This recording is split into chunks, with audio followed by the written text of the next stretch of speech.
the mourning process. Back to you. Right. Okay, Courtney, thank you. You're welcome.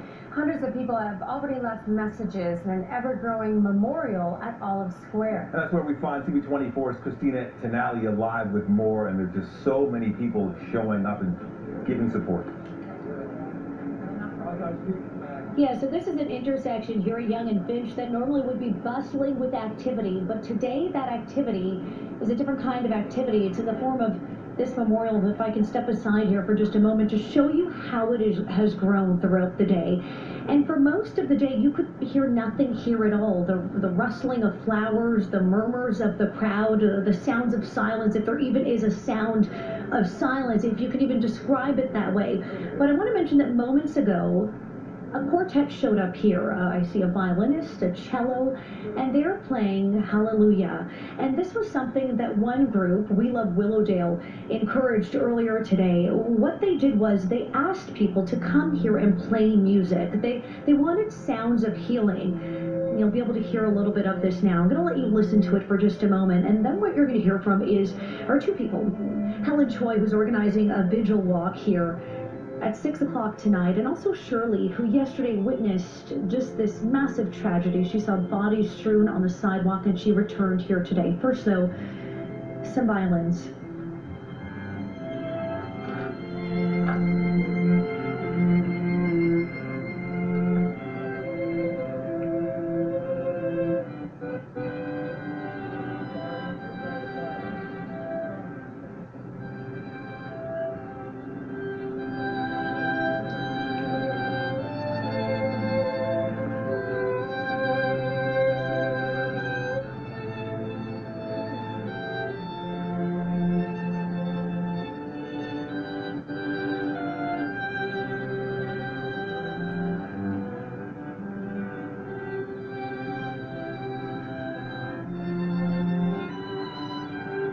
Okay, so I know I mentioned you would hear from one of the organizers and a witness, but I think this is the most important sound here today. Just members of the community who have come here together to play this song, Hallelujah, a song that people associate with grief, but also a song people associate with healing.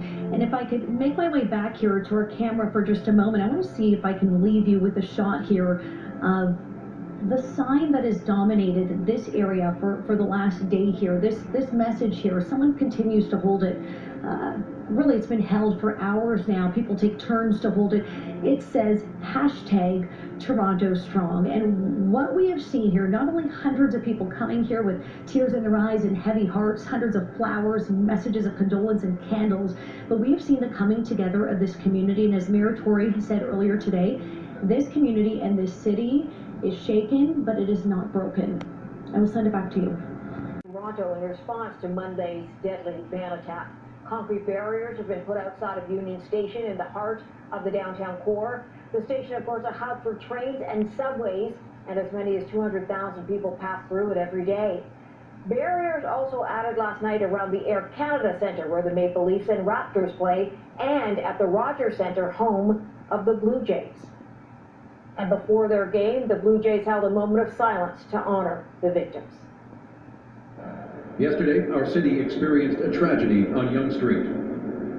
With us tonight are first responders who dealt with calls and dispatched help, who were on the scene and ran toward the incident to save lives.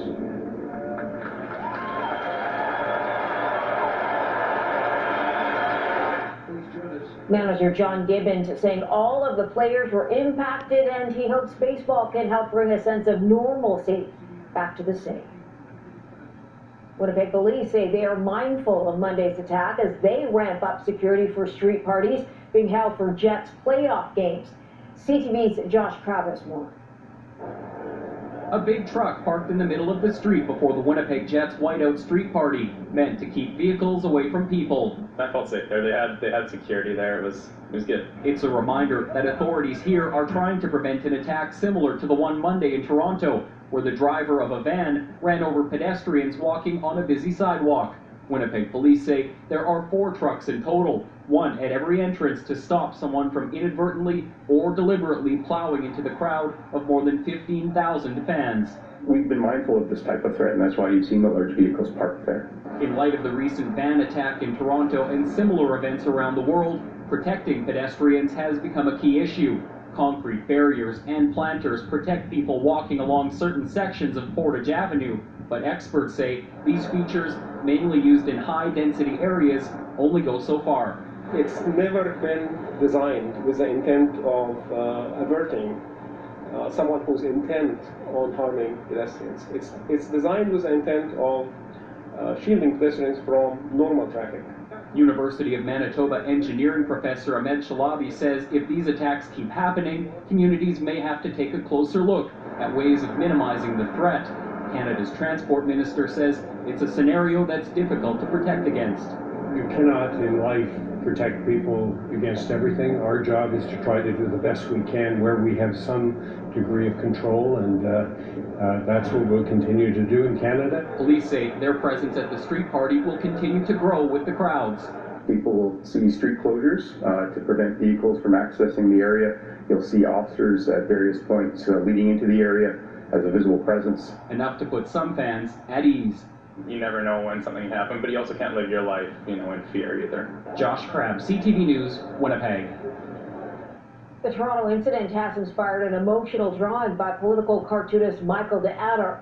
It shows two boys on a bench, each with an arm around the other, one wearing a Leafs jersey, the other the colors of the Humboldt Broncos. In creating the cartoon, de Adder said he was trying to capture the mindset of Canadians. What I was thinking was just about what every other Canadian was thinking. How could this happen in Canada? I was just finishing up a cartoon I was drawing for the Chronicle Herald when the news came down. We still haven't gotten over Humboldt, so I thought,